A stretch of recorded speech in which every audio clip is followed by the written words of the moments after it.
This episode will profile the life and death of former Mexican Mafia member Armando "Mandy" Varela. Armando Varela was born on March 20th, 1939, and raised in East Los Angeles. He was nicknamed Mundy, an affectionate derivative of his first name, rather than the typical Mando, which is short for Armando. In the 1950s, he joined the street gang known as First and Indiana, a barrio in East Los Angeles that is now extinct.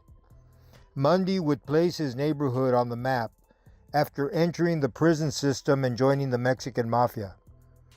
Mundy entered the California Department of Corrections in the early 1960s. His prison number was A52725. Most of Mundy's prison time was served at FOLSOM prison, where his boxing skills were the talk of the prison underworld. Mundy was a natural talent, admired by everyone in the boxing realm. At 180 pounds and 6 feet in height, his punching power was always on display in the light heavyweight class, and his footwork was amazing. Inside the ring, he was a controlled bundle of fury who knew exactly what he was doing. Outside the ring, he was a killer, but he was also a notorious hope-to-die tecato, a heroin user. On February 3rd, 1973, Thomas Elmo Duran, a Mexican Mafia member from the Barrio Nuevo gang, was stabbed to death at Folsom Prison by Mandy Varela. This was the first internal prison execution to take place, and it was during a period of time in which non-productive members were being cleansed from the organization. Elmo had fallen short in carrying out prison hits at Tehachapi, San Quentin, and Folsom. When he failed to take care of business in Folsom, Mundy, who was very close to Elmo, volunteered to take him out. He recruited Carlos Pieface Ortega, another member being scrutinized closely by the fellas, as a backup and lookout. Mundy paroled from Folsom to Fresno, California, where he joined fellow member Gilbert ROYBAL. Northern California cities were considered virgin territory for business and favored by many of the fellas for parole destinations. In LA, gang cops would recognize them in a hot minute, whereas these areas, located far from their home turfs, were ideal for basing their drug operations. On the Perplex News Wiretap episode featuring Mundy and Tati, you all have an idea of Mundy's command of the English language. He was the poster child for Spanglish. Mandy Varela did not pull any punches. What you saw was what you got. In the joint, your physical attributes could be somewhat advantageous. On the streets, however, he saw himself as just another carnal. Despite what we fancied ourselves to be, no one was bulletproof, including Big Mundy. On January 16, 1977, Mundy participated in the murder of Isidro Fritos Trujillo, who had engaged in some unpardonable activity. Like many other fellow members, Mundy disagreed with the internal execution of his friend, brother, and Fresno neighbor, Gilbert ROYBAL. The idea of finding faults in fellow members to justify murdering them did not compute with Mundy. A group of met at Mundy's home on their way to killing Gilbert, and Danny Choco Montellano playfully pointed a gun in Mundy's direction. This despite already being warned by Mundy not to play like that. Mundy loaded a shell into his 12-gauge shotgun, placed it under Choco's neck, smiled cynically, and asked, "You want to play games? How do you like this? Huh? Huh?" Choco got the message, and Mundy made his point, as Tati and Alfie watched with amusement and some concern. As a young gang member, One of the first lessons you learn in firearm etiquette includes, if you produce a gun, you better use it. Guns were serious biz and not for playing kid games. Similar to the power plays that go on today, this period of Mexican Mafia cleansing was nothing more than influential members prevailing over those with less prominence. The primary guys who handled Gilbert Roybal's murder were Alfie Sosa, Choco Montellano, and Tati Torres, who was the driver. When they left Mundy's residence, Linda Boone heard loud crashing noises coming from the living room. She rushed from the bedroom and observed a furious Mundy standing with fists clenched and multiple holes in the living room wall. In anger and frustration, he was reacting to the soon-to-occur execution of Gilbert, who did not have a killing coming. Mundy never discussed MA business with his girl Linda because this type of knowledge could be hazardous to her health. Linda later said Mundy kept repeating over and over, "Don't these vatos ever give up?" This was in reference to the fellas seeking out their own for execution for some manufactured infraction. The lesson to MS sympathizers: you are all expendable at the mere whim of a Mexican Mafia member. If they do in their own for virtually nothing, what chance do you really have if you rub someone the wrong way? At this point, Linda was becoming increasingly concerned for Mundy. On February 3rd, 1977, 2 days after the Gilbert Roybal hit, Mundy participated in a murder in El Sereno, a Los Angeles suburb. He accompanied Robot Salas and Alfie Sosa in the murder of Gloria Chavez, a police informant who bartended at the club Huntington. The car used in the El Sereno murder was the same car utilized in the Roybal FRESNO killing. This 1975 Pontiac Cutlass Supreme, we called it the hit car, was one of the lease vehicles assigned to the Get Going Project, an East LA halfway house infiltrated and controlled by the fellas at that time.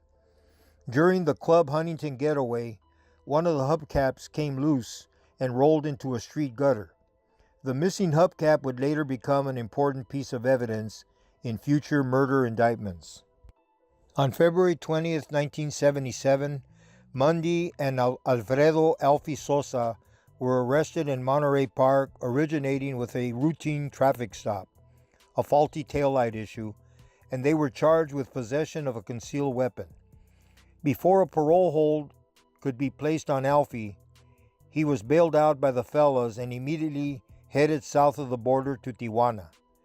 Over a 5-day period, members of the prison gang task force succeeded in breaking down Mundy, using every interrogation tactic in their arsenal to bring down the big bad Armando Varela.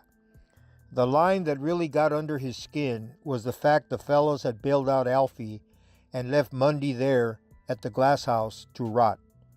The task force effectively utilized his girlfriend, Linda Boone, to convince Mundy, who was already unhappy with the Carnales murdering fellow Carnales, to roll.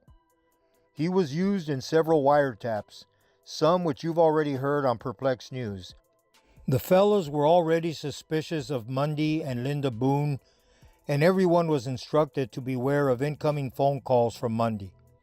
The fellows already knew not to reveal anything of significance and also proceeded with the assumption that any attempts to flush him out would be futile. The following is a wiretap conversation initiated by Mundy to fellow Mexican Mafia member Rafael Chispa Sandoval. Listen carefully to how Mundy attempts to steer the conversation in an attempt to extract a go-ahead from Chispas to have Mike Delia murdered. But now all of a sudden they're picking up everybody right now. Is it because of that motherfucker, man? Hijo de su chingada. Ojalá que todos sepan ese pinche pedo. ¿Sabes qué es? You know what? Mira, Chispas, I'm gonna tell you something, macha. Este vato me dijo a mí ese pedo, yo no sé si le dijo otros canales, porque yo estaba hablando con él en el teléfono, Yeah. and then he tells me, El chispa es rata. Digo, ¿sabes qué? Cálmela, cálmela. ¿Cómo chingado? Dice, ¿a quién chingado le habló? Es que da ese es something, why, o ese es, all right, that tip and some other fuckers, the police. I says, man, well, what's happening? He says, well, he's talking. What is he saying? Oh, that's fuck, yeah. He says, well, I don't know exactly, but you know what? The dude ain't right. Hey, that was everybody, including But you know what? he... I just said, well, you know what, man? I'm just telling you this. I'm telling you this, but a lot of the brothers said no. You know what I mean? Yeah. It was indeed Mundy's information that led to raids conducted throughout Los Angeles County on March 3, 1977. Taken down in this sweep were Manuel Rocky Luna, Eddie Sailor Boy Gonzalez, Raymond Güero Shai Shryock, Alberto Beto Valles, and Mike Delia, who were arrested for 10 Mexican Mafia murders. On March 11, 1977, based on Mundy's disclosures, MM members Robert Robot Salas and Daniel Choco Montellano were arrested for the FRESNO execution of Gilbert ROYBAL.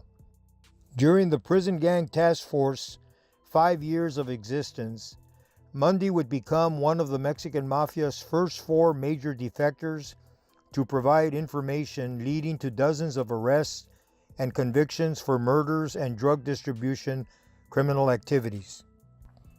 Carlos Pieface Ortega is considered like the mob's Joseph Valachi because he was the MS' first major defector. 2 prison gang task force agents are posing here in this photograph with Armando Varela wearing one of their badges and Pieface. Everyone who pulls away from the life has personal circumstances connected to their particular story.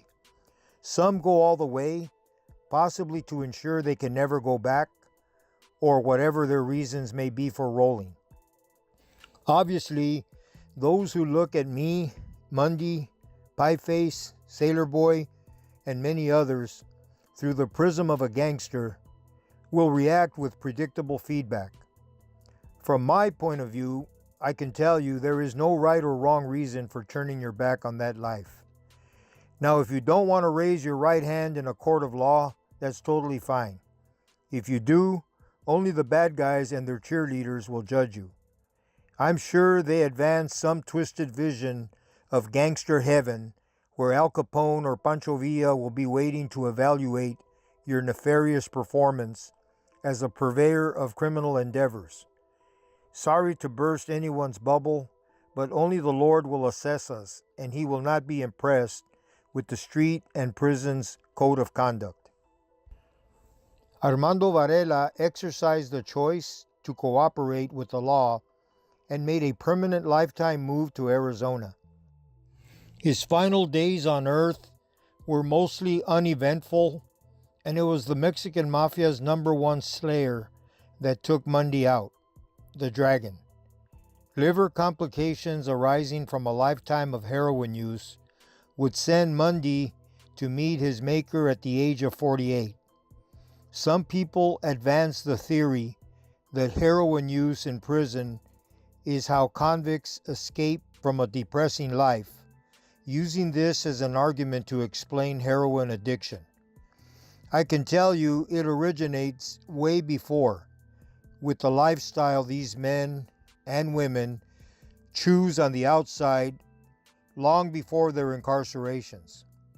Heroin is a love affair, an obsession, bondage, a mortal deadbolt that ultimately turns into a fatal attraction, destroying everything in its path, including your liver, vital organs, and your life.